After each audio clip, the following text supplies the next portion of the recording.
Here we go, here we go, here we go, here we go! Boruto 2 Blue Vortex Chapter 24 Spoilers! Hinigop nga lang ni Kawaki gamit ang kanyang karma ang bijudamang binitaw ni Jura. Hambalos dito, hambalos doon, hambalos sa magkabila-bilaan.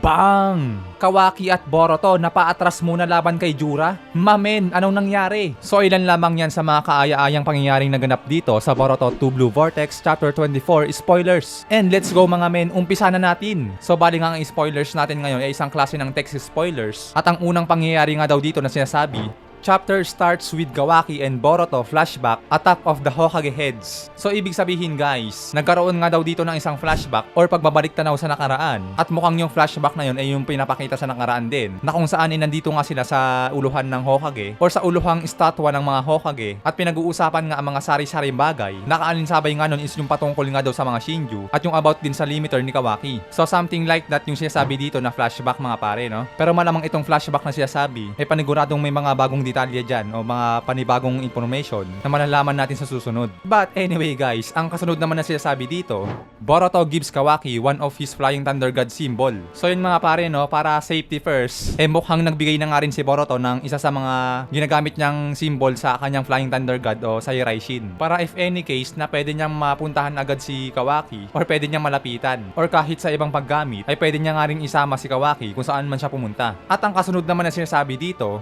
then we see the second sneak peek where Kawaki absorbs the Bijudama fired by Jura. So heto na yun guys, ito yung pangalawang panel na pinakita na kung saan si Jura ay bumitaw ng Bijudama pero hinigop lang ito ni Kawaki. Then matapos ngang ipakita ang pangyayaring yan, ang kasunod naman na sinasabi dito, Jura appears behind Kawaki, tries to attack him with his middle claw mark finger, but Kawaki dodged using his shrinking. So yun mga pare ko yun, no? Nagawa man daw ni Jura na makalikha agad ng atake kay Kawaki, kaalinsabay naman yun, nagawan naman daw agad ni Kawaki ng paraan na bago nga siya matamaan ni Jura, na-shrink nga daw niya ang kanyang sarili. So mabilis-bilis na nga din gumalaw dito si Kawaki, no? At ang kasunod naman na sinasabi dito, Kawaki summoned 4 black cubs to crush Jura, but he snipes one partially destroying it. So yun nga mga pare, no, sinasabi dito na mukhang may sinamon nga daw dito si Kawaki na mga halimaw or parang maliliit na oso, something like that, hindi natin sigurado. At itong 4 na sinamon niya, 4 black cubs, pinang-atake nga daw niya ito para wasakin si Jura. Ngunit subalit datapwat mukhang bigo nga ito. At mukhang naunahan nga sila ni Jura na winasak nito ang mga summoning halimaw ni Kawaki. At ang kasunod naman na sinasabi dito,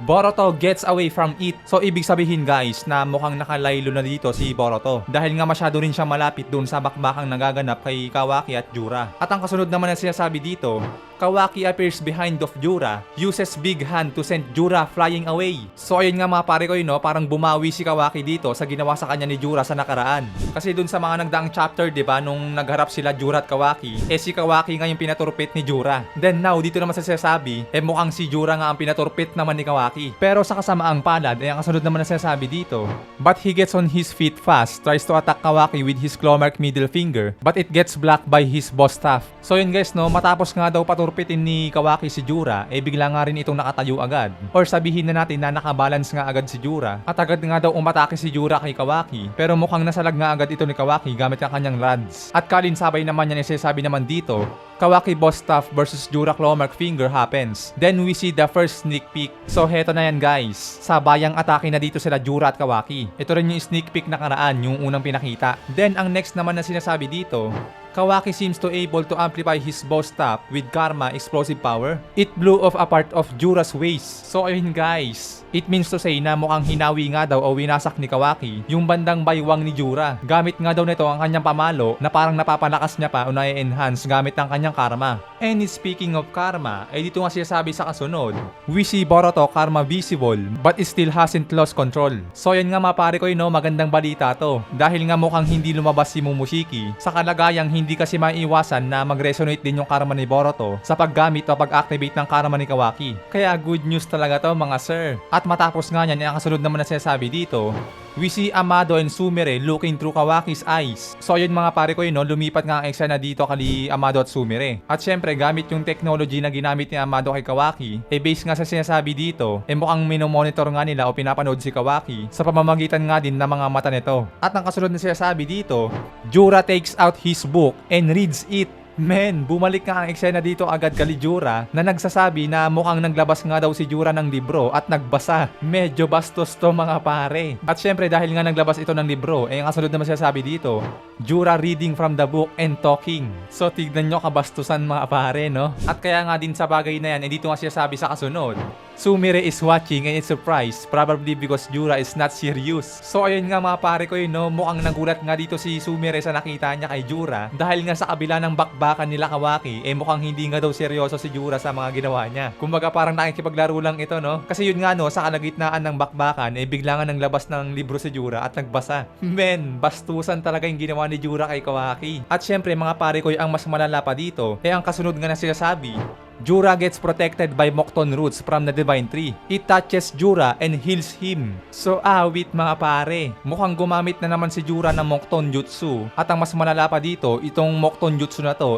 capable nga siya na pagalingin. Ang duga, napakaduga. At matapos nga ni Jura na gumaling sa kanya mga sugat, dito nga ang kasunod naman na sinasabi, he is like sitting on the throne of Mokton roots, looking down and talking to Kawaki. So yun nga mga pare ko yun, no? Mukhang nakaupo si Jura dito sa kanyang Mokton Jutsu na parang isang hari na nagsasalita na nakatingin sa kanyang alipin. At kaya nga dahil din sa bagay na yan, dito nga sinasabi din, Kawaki seems to get peace, tries to attack him with big hand in base. So ayun nga mga pare ko, no? Mukhang hindi na nakapigil si Kawaki at na bad trip na nga ito kay Jura dahil nga parang binibasic nga lang siya. I mean parang pinaglalaruan nga lang kasi siya ni Jura na parang hinahayaan niya lang si Kawaki na bugbugin siya. At ang kasunod na sinasabi dito, Boruto appears alongside Kawaki. He seems to be fine now that Kawaki deactivate karma. So ayun nga mga pare ko, no? Mukhang okay naman na daw si Boruto dahil nga tinorn off na din o dineactivate na nga rin ni Kawaki yung kanyang karma. At dahil mukhang tumigil na nga muna si Kawaki sa pagbakbak kay Jura dahil nga tinorn off na nito o dineactivate na ang kanyang karma, ang kasunod naman na sinasabi dito mga pare ko,